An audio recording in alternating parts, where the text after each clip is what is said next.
During his prime, Chris Paul stood among the elite as an extraordinary playmaker, orchestrating regular season victories through both on-court mastery and off-court leadership. However, his pursuit of championship success has been unsuccessful due to an era of basketball dominated by two things: LeBron James and Golden State. Nonetheless, CP3 is a future Hall of Famer, ring or not. And as he nears the end of his career with Golden State, who knows? We might get to see a point guard championship after all.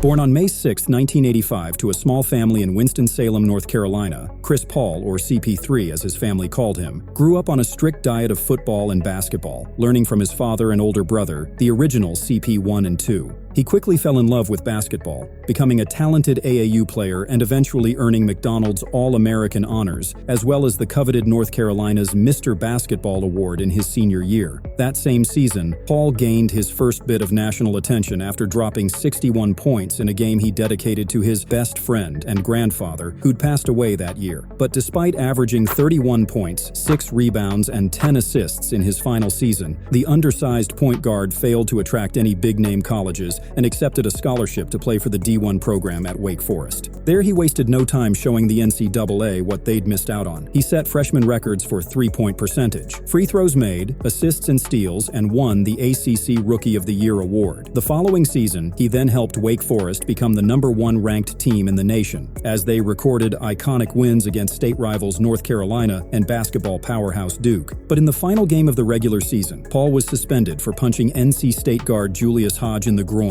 a move that damaged the youngster's reputation and showed that despite his size, Paul wasn't afraid to get down and dirty. But he bounced back, helping Wake Forest qualify for another NCAA tournament. And despite a tough second-round exit, Paul was named a first-team consensus All-American, averaging 15 points, 5 rebounds, and 7 assists in the postseason. And Paul wasn't just a good basketball player. He was an academic weapon, and his 3.2 GPA earned him a spot on ESPN's Academic All-American team. But it soon became clear school was the last thing on the promising guard's mind. That summer, having played just 2 seasons of college basketball, Paul announced he was declaring for the NBA draft. Going 4th overall, he was selected by the New Orleans Hornets and wasted no time adjusting to the big leagues once he got there. Paul used his size and speed to rush past defenders, dishing out dimes left, right, and center, or just pulling up for the shot if he had a good look. From the jump, CP3 looked NBA ready, and New Orleans fell in love with their new point guard almost immediately. He was voted Rookie of the Year, which isn't surprising considering he led the rookies in points, assists, steals, and double-doubles, and as a sophomore, he continued to develop his game, improving his scoring and passing ability, despite an injury-plagued season that ultimately forced the Hornets to miss out on a playoff spot. But everything changed in 2007. CP3 was now one of the league's best point guards and helped New Orleans become one of the top-rated teams in the West, briefly occupying the #1 spot late in the season. With Paul at the helm, the Hornets recorded a franchise record 56 wins, with Paul himself leading the league in assists and steals on top of a 21-point average. He finished second in that year's MVP voting, narrowly losing out to Kobe Bryant, and was named to the All-Defensive Teams and All-NBA team. In his playoff debut, Chris Paul dropped 35 points against last season's champs, the Dallas Mavericks, and then followed it up with a franchise record 17 assists in Game 2.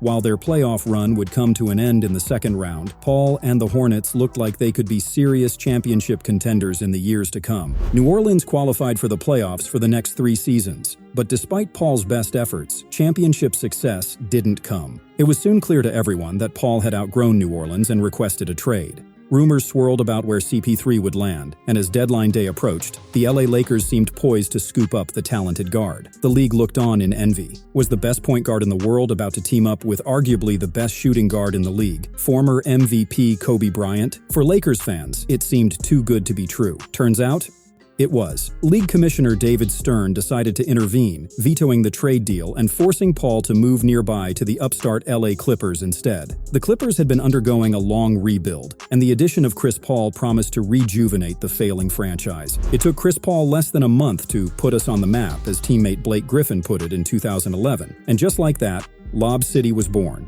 Using Paul's speed, court vision, and passing ability, the LA Clippers developed a flashy offensive style of play that made heavy use of lob passes that ended with a slam dunk. All Paul had to do was find Griffin or DeAndre Jordan, and the rest was pretty straightforward. It quickly became the greatest show in the league, and Paul's time in LA transformed his status. For 4 years straight, he led the league in assists and field goal percentage, assisting in a whopping 48.9% of all the Clippers' points at that time. And Chris Paul wasn't just an offensive machine. Defensively, he led the league in steals between 2011 and 2014, helping the franchise return to playoff glory, just like he had in New Orleans a few years before. But even greatness has a limit. For 7 straight seasons, the dominant regular season performance of the LA Clippers somehow faltered under the pressure of playoff basketball. Despite all the records he broke, Paul was never able to get further than the second round. Injuries, suspensions, awful coaching, and just plain bad luck all played their part. But at the end of the day, the whys didn't matter. Lob City was great for 7 years and had nothing to show for it.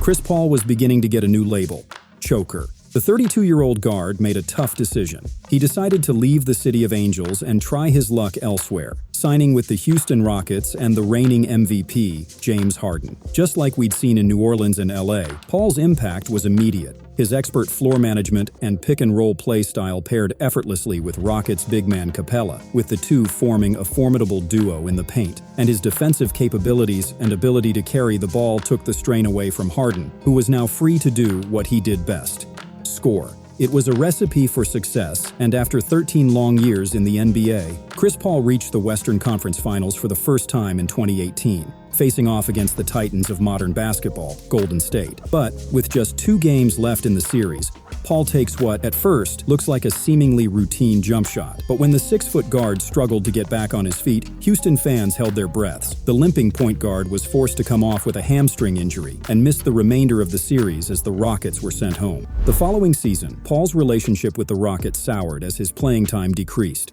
There was a regular season scuffle between Paul and Laker guard Rajon Rondo that ended in CP3 being suspended. Then, a hamstring injury that forced him to miss 5 weeks late in the season, and to top it all off, a playoff semi-final exit at the hands of the Warriors once again. Things were starting to turn ugly for the point guard. After 14 years in the league, Chris Paul had still not played in an NBA final as fans and analysis began to ask the question, was Chris Paul losing his touch? Houston thought he did, so they traded the veteran guard to OKC for not much. Oklahoma was in the midst of a serious rebuild, and nobody in the league expected very much out of them that season. But CP3 had proven time and time again he could turn struggling franchises into successful competitors, something he did once again with the Thunder. A leader both on and off the court, CP3 helped revitalize the young Thunder core. Despite his age slowing him down a little, he was still every bit as electric as he once was. His passing was still some of the best the league had ever seen, and his ability to command the floor was second to none. He took young guard Shai Gilgeous-Alexander under his wing and turned OKC into an 8th seed team in the competitive Western Conference, reminding fans across the globe of who he was: the point god.